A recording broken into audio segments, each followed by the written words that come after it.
ভাবছো তো আমার হাতে এতগুলো টাকা কিসের? তাহলে কি আমি সত্যি ফার্স্ট পেমেন্ট পেয়ে গেলাম? So hello everyone, welcome to my new vlog.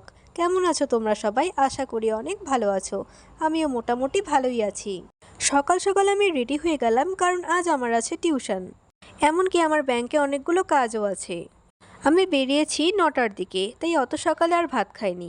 মা আমার জন্য বানিয়ে দিয়েছে ম্যাগি, আর আমি সেটাই খেয়ে নিলাম।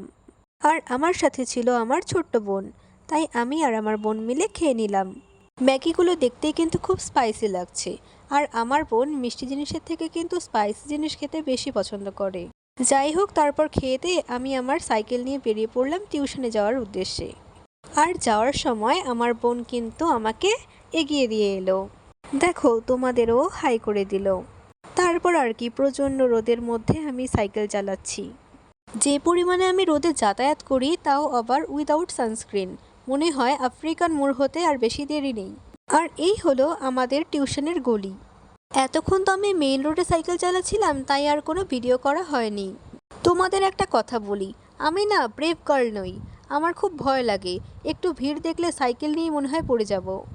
অন্যদিকে আমার বান্ধবীরা স্কুটি নিয়ে মেইন রোড দিয়ে যাতায়াত করে। আর হ্যাঁ, আমার হাতে যে টাকাগুলো দেখছো, ওগুলো কিন্তু আমার ফেসবুকের ফার্স্ট পেমেন্ট নয়। আসলে আমি ব্যাংকে গিয়েছিলাম আমার এলআইসির টাকা জমা রাখতে। এদিকে আমার বান্ধবীরও একটি ব্যাংকে কাজ ছিল, তাই আমার কাজ কমপ্লিট হলে আমি চলে গেলাম ওর ব্যাংকে। তারপর কিছুক্ষণ পরে আমি বাড়ি চলে আসি। আর দেখো আমাদের বিড়ালটার কি অবস্থা, একটা পাখি ধরে খাচ্ছে। আসলে কি বলতো, বিড়ালের এটা স্বভাব। ওকে যতই ভালো মন্দ খেতে দাও না কেন, ওর স্বভাব কীভাবে বদলাবে। এমনকি আমাদের বাড়িতে নিরামিষ রান্না হলে ওকে কিন্তু দুধ ভাত খেতে দেওয়া হয়।